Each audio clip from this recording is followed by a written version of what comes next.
Everyone, welcome to our YouTube channel bio Baba. पिछले lecture में हमने देखा था कि ग्लाइकोलिसिस में किस तरह से दो एटीपी का नेट प्रोडक्शन होता है। हमने वहां पे देखा था कि दो स्टेप होते हैं, बेसिक स्टेप होते हैं, एक प्रिपरेटरी और दूसरा पे ऑफ, है ना। तो नेट गेन हमारा 2 एटीपी का हो गया, लेकिन हमने ये भी डिस्कस किया था कि कई बार हम ऐसा बोलते हैं कि जो नेट गेन है वो 2 एटीपी का ना होके कितने एटीपी होता है, 5 एटीपी या 7 एटीपी होता है।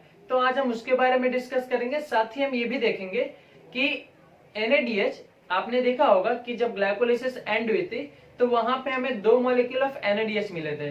तो अब NADH का क्या होगा? हाँ, पूरी की पूरी ग्लाइकोलाइसिस में 2 NADH तो बन गए, लेकिन NADH का फेट क्या होगा ये कैसे डिसाइड होगा? ठीक है, तो उस NADH के फेट को डिसाइड करने के लिए इसी के साथ एक और पार्ट होता है ग्लाइकोलाइसिस में, जिसे हम शटल सिस्टम बोलते हैं। तो आज हम समझेंगे कि फेट ऑफ NADH क्या होता है, शटल सिस्टम क्या होता है। ठीक है, तो चलिए शुरू करते हैं आज का हमारा topic, fate of NADH and shuttle system.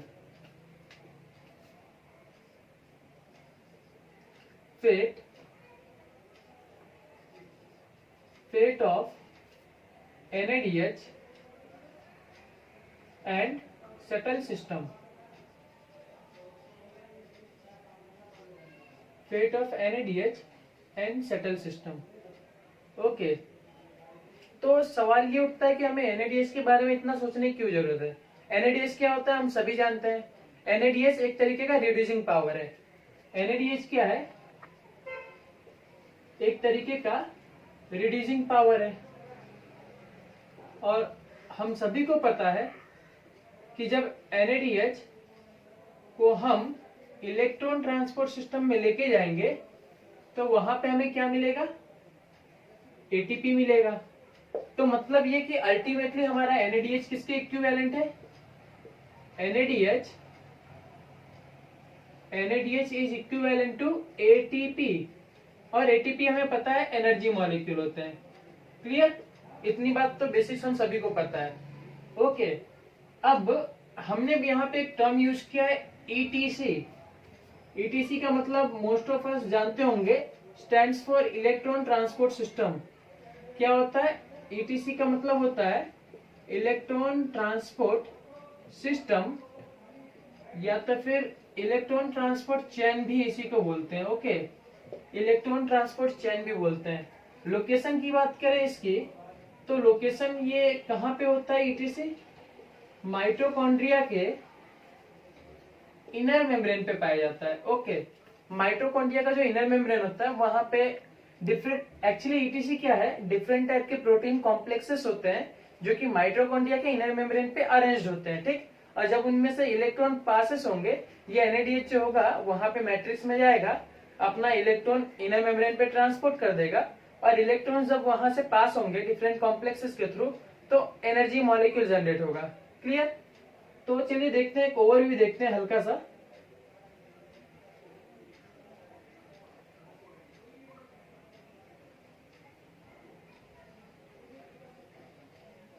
तो ये डायग्राम आप देख के समझ सकते हैं क्या बनने जा रहा है। I hope most of us are clear with this diagram. ये डायग्राम हमने किसका बनाया है? माइटोकॉन्ड्रिया का बनाया है। ये हमारा आउटर मेम्ब्रेन हो गया, ये इनर मेम्ब्रेन हो गया, as we all know, and this is called perimitochondrial space.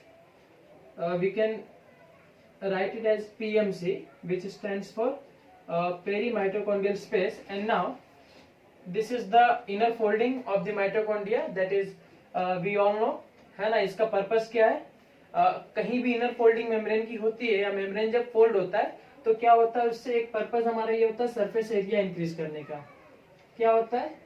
Surface area जो होता है वो इंक्रीज हो जाता है, और जिसकी वजह से हमें क्या मिलता है? मोर स्पेस मिलती है ना, मोर स्पेस मिलती है, हमें काम करने के लिए ज्यादा जगह मिल जाएगी इसके ऊपर, इसलिए यहाँ पे क्या इनफोल्डिंग होती है।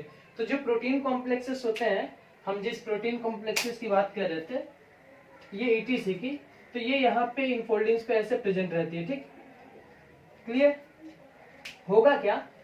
ये NADH है, ये NADH है हमारा। ये NADH जब यहाँ पे आएगा, कहाँ पे? ये माइटोकॉन्ड्रियल के, ये मैट्रिक्स वाला रीजन है, ये माइटोकॉन्ड्रिया का मैट्रिक्स है ना, ये माइटोकॉन्ड्रिया का मैट्रिक्स है। जब NaDH इलेक्ट्रॉन लेके यहाँ पे आएगा तब क्या होगा, हमने कहा था कि इस कॉम्प्लेक्स के थ्रू इसे गुजरना पड़ेगा। यहाँ पे 5 कॉम्प्लेक्सेस हैं, इस कॉम्प्लेक्स के थ्रू इसे गुजरना पड़ेगा, और जब ये गुजरेगा इस कॉम्प्लेक्स डिफरेंट टाइप के प्रोटीन कॉम्प्लेक्सेस के थ्रू पास होगा, तो यहाँ पे H+ आयन प्रेजेंट रहते हैं। माइटोकॉन्ड्रियल मैट्रिक्स में H+ आयन का कंसंट्रेशन जो होता है मैक्सिमम होता है, ठीक है। तो ये H+ आयन इस तरफ पास हो जाएंगे, कहाँ पे, पेरी माइटोकॉन्ड्रियल स्पेस में पास हो जाएंगे, क्लियर। और इनका कंसंट्रेशन जो है यहाँ पे पेरी माइटोकॉन्ड्रियल स्पेस में बढ़ने लगेगा, ठीक। इतनी बात समझ में कि जब ये इलेक्ट्रॉन यहाँ से पास होंगे तो डिफरेंट कॉम्प्लेक्सेस के थ्रू जब पास होंगे तो यहाँ पे ये जो मैट्रिक्स के H+ है ये कहाँ पे, ये पेरी माइटोकॉन्ड्रियल स्पेस में पास होने लगेंगे। और जब यहाँ पेरी माइटोकॉन्ड्रियल स्पेस में हाइड्रोजन आयन का कंसंट्रेशन जब ज्यादा हो जाएगा तो एक फ्लक्स के साथ एक प्रोटॉन पंप के थ्रू ये बाहर की ओर वापस से ये माइटोकॉन्ड्रियल मैट्रिक्स में आ जाएंगे और एटीपी का जनरेशन करेंगे।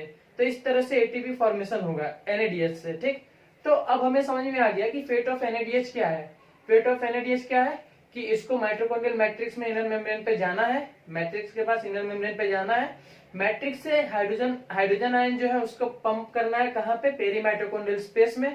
पेरी माइटोकॉन्ड्रियल स्पेस में हाइड्रोजन आयन को पंप करने के बाद एक तरीके का ग्रेडियंट जनरेट हो जाएगा, जिसके बाद क्या होगा, प्रोटॉन्स होंगे एक फोर्स के साथ कॉम्प्लेक्स 5 जिसको हम F0 F1 कॉम्प्लेक्स बोलते हैं, उसके थ्रू ये वापस से मैट्रिक्स में आएगा, और जब मैट्रिक्स में आएगा तो उसकी जो एनर्जी होगी उसी को यूटिलाइज करके हम ADP + PI यानी ATP का फॉर्मेशन कर देंगे। हमें समझ में आ गया फेट ऑफ NaDH, ठीक। ये हमारा फर्स्ट पार्ट हो गया। अब आते हैं हम हमारे सेकेंड पार्ट पे, जिसको हम बोलते हैं सटल सिस्टम। तो सटल सिस्टम किस लिए और क्या काम करता है, चलिए देखते हैं। आप इसका स्क्रीनशॉट ले सकते हैं, ठीक। एक बात ये कि ग्लाइकोलिसिस जो होती है वो साइटोसॉल में होती है, ये आपको पता होना चाहिए, ठीक है। ग्लाइकोलिसिस कहाँ पे होती है, साइटोसॉल में, ठीक। ग्लाइकोलिसिस कहाँ पे होती है, साइटोसॉल में, ठीक। चलिए तो अब इसको इरेज करते हैं और अगले पार्ट पे आते हैं।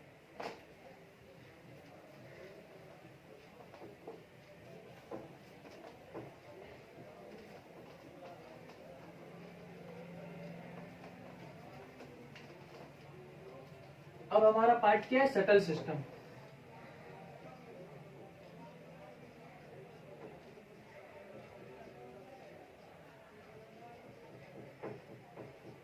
शटल सिस्टम, तो शटल का मतलब आप सभी जानते होंगे।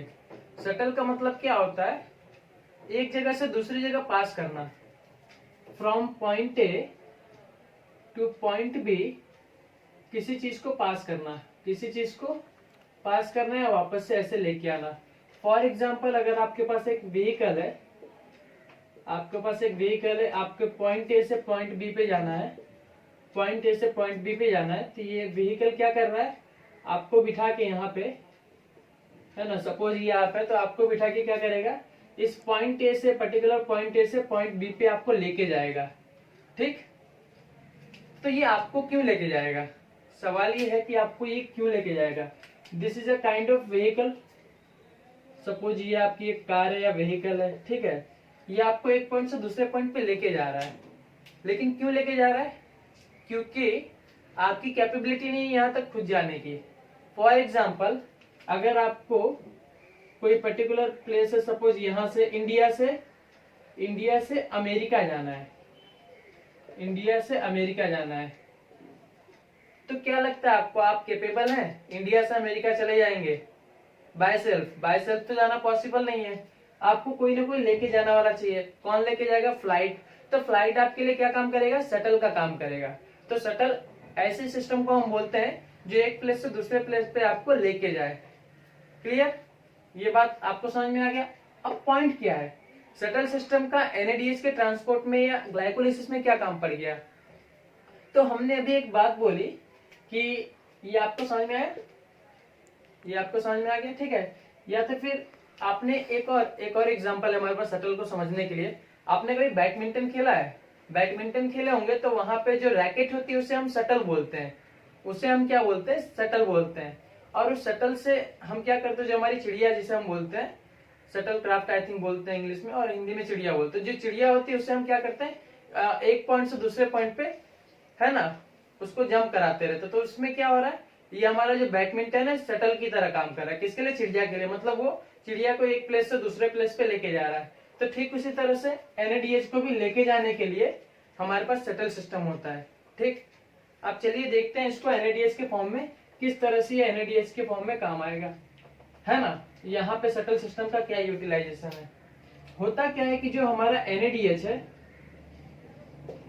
एनएडीएच जो होता है वो माइटोकॉन्ड्रिया में जाता है। ये तो हम सभी को पता है कि इसको माइटोकॉन्ड्रिया में भेजना है। लेकिन बात ये है कि एनएडीएच जो होता है वो इम्परमिएबल होता है। क्या है, वो इम्परमिएबल है। मतलब ये कि एनएडीएच के पास इतना पोटेंशियल नहीं है कि ये खुद से जा पाए। Don't have potential, okay, to pass the membrane, to pass mitochondrial membrane.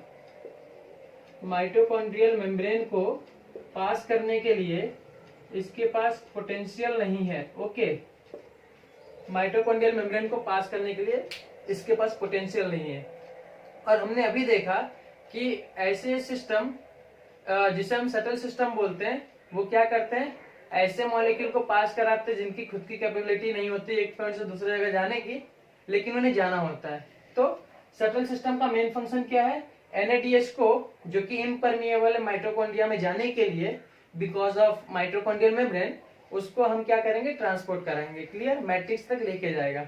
तो बेसिकली हम करेंगे क्या, जो एनएडीएच का फॉर्म है, NADH is basically a reducing power. तो एनएडीएच के फॉर्म को हम किसी और फॉर्म में कन्वर्ट कर देंगे। एनएडीएच को हम क्या करेंगे,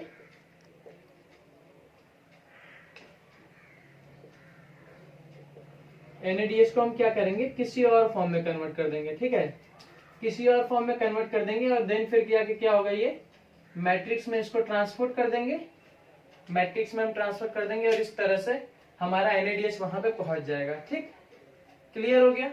अब हम एग्जैक्टली शटल सिस्टम देखते हैं किस तरह से काम करते हैं। बेसिकली शटल सिस्टम की अगर बात करें तो किसी भी सेल में ग्लाइकोलिसिस के टाइम दो तरह के शटल सिस्टम काम करते हैं। बेसिकली कितने टाइप के शटल सिस्टम होते हैं, 2 टाइप के शटल सिस्टम होते हैं। ठीक है, 2 टाइप्स के शटल सिस्टम काम करते हैं। कौन कौन से, एक होता है जिसको हम बोलते हैं एमएएस, ठीक है, दूसरा होता है जीपीएस। मतलब एमएएस का मतलब है malate aspartate shuttle, malate aspartate shuttle, malate aspartate shuttle. दूसरा शटल होता है उसको बोलते हैं glycerol phosphate shuttle, glycerol phosphate shuttle, malate aspartate shuttle. दूसरा होता है ग्लिसरॉल फॉस्फेट शटल। क्लियर, दो चीजें आपको क्लियर हुई कि सेल में ग्लाइकोलिसिस के टाइम दो तरह के शटल सिस्टम काम करते हैं, मैलेट एस्पार्टेट शटल और glycerol phosphate shuttle. Basically they are meant for the transportation of NADH that is produced at the time of glycolysis in the cytosol. हमें पता है ना कि एनएडीएच कहाँ पे प्रोड्यूस हुआ है, एनएडीएच जो हो गया वो कहाँ पे प्रोड्यूस हुआ है, साइटोसोल में प्रोड्यूस हुआ है ना। साइटोसोल में प्रोड्यूस हुआ है, कब प्रोड्यूस हुआ है, eight the time of glycolysis. Glycolysis, सब चीजें क्लियर है, क्लियर। तो ये चीज हो गई। अब देखते हैं कि हमारा पहला shuttle system malate aspartate shuttle किस तरह से काम करता है। ओके, यहाँ पे अभी नेट गेन एनर्जी की बात बाकी है, उसे हम लास्ट में काउंट आउट करते हैं। ठीक, चलिए देखते हैं मैलेट एस्पार्टेट शटल।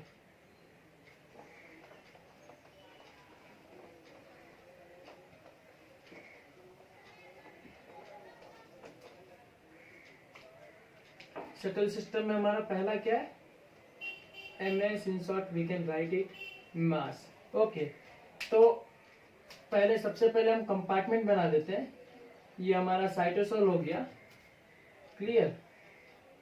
ये हमारा पेरी माइटोकॉन्ड्रियल स्पेस हो गया, क्लियर। एंड देन ये हमारा मैट्रिक्स हो गया, मैट्रिक्स। ओके,